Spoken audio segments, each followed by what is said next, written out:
71 million pounds. What you say? Oh, Matheus Cunha. Nothing looks like Cunha beko bench. And the United the Pian Rasmus Holland in every team in Marco. Meaning Benjamin Sesko never was starter. Number 9. Ama Diallo no cry no ntimi more on him money in Chambo is on no bebo right wing back no. This bia Dalot Shasia. Then game ni movie on ebia Amada Babe substitute in Buemu. Was a game the day. Ekoso. But Bruno ne dia wontimi mention so free team nim. So wontimi mention the Adam so the neighbor 8. What the neighbor 8 so a new teammates and reference be were trying to say Bruno dia onya discipline out of possession o. Yet you want to come and hear no. And I make a chance say you need a profile like Baleba. I don't know they be running all over the pitch attack liars are include to human in the man. And yes sir, whoever you partner in that particular midfield, say the pakone pebo on the chance said you better tackle and obey Juma. Man United midfield ne be break it bia. And you come on me with this say no. Kobe Menu, Ugarte, Casemiro, Bruno Fernandes. Women have 4 Manchester United midfield starters. Say ka say omo say double pivot na fancy omo nyina obi no betima ya adwuma na Carlos Baleba de be ma no na say Ugarte ne dem say wontimi into level no eka ye be right no eka be fie no ya ye ya boka eka ade a eku Ugarte ne ye say yenko American tackle no Ugarte betima isa nkuru tudwuma ne de ama. But what United wants to do in terms of building up in the first phase Ugarte ya bebre kohe Man United ne Everton game no.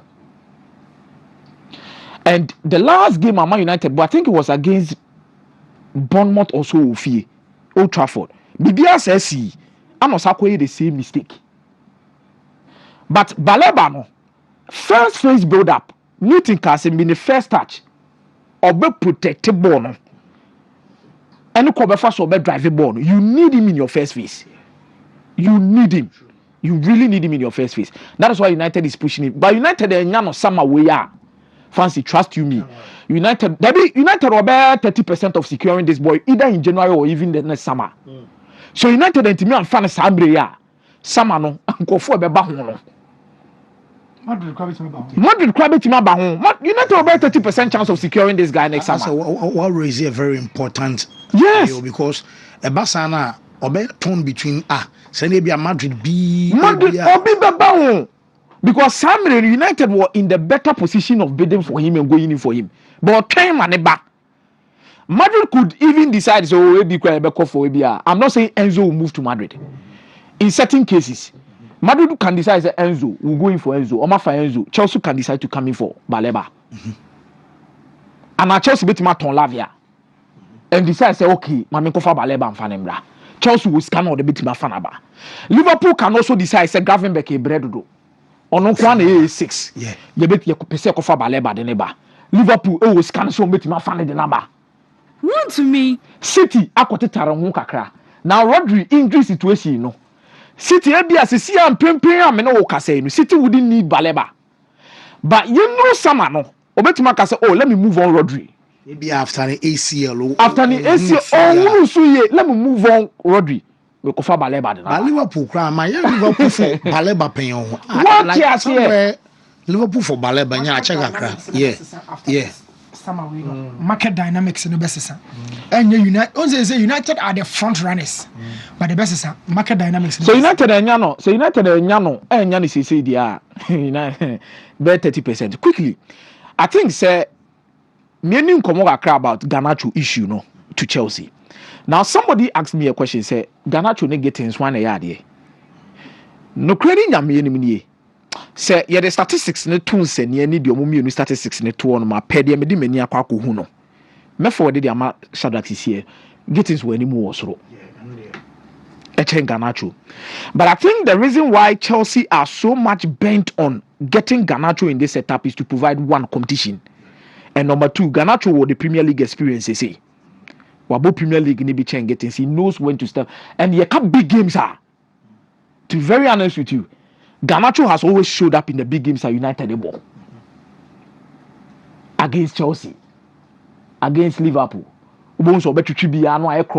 Against Arsenal. He's always going to be there. And or the charisma and the ego to prove himself at that top level. Maybe the reason why Chelsea treat him no because it's almost getting technically better than Garnacho.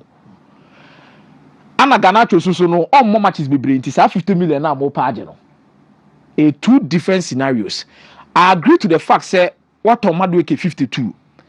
What on will be say Anka or Garnacho they also are ready to pay such an amount of money. But I don't want to Chelsea so now only self Chelsea shoes more. Would understand say oh yeah that's our discussion now be sound few questions. Garnacho be start mama na. Nipa na on na pre Garnacho better than him na. And subsequently what you factor all of those things. But I think United also feel listen no. We so your more asset. Said you no. Son because Chelsea don't play am or better say player A B C D or A asset. Ne so faso ni pa into first case be fa no. That is what United is trying to do in this particular said market. But me who say we be call latter days in the market. About sound around be 45 million pounds. That means be 40 billion add-ons be 5B. No the call. Now if you be a one. But Virgil van Dijk as a captain statement now we issue here no. He is right. But in context, I don't think obi o anyoma hane pa no ko betwa ko ni mo bi ti se ekitike. Ana o ekodi gakpo a. O betwe nyoma ko mu kakra. But I don't think these guys betwa ko mu because they are so matured. But the reality is Liverpool needs another forward. Ekitike no ni mbo pa. Some medical better be catch say me na me ni problem about the qualities. Me problem na me gina na say emre bi atwam no mo ka say mu ntwe SK before a certain player but you say mu betu age because that is the current trend of the market. And now me hwe Ekitike din a hwe ne link up. Anytime Liverpool were moving, only Florian Vetti here back who will feel someone is combining one is combine and almost combine back in the second half. But Ekitike boy in the fast row. The same two players now, and these are new players who are in a new setup in a new league. They will only get better.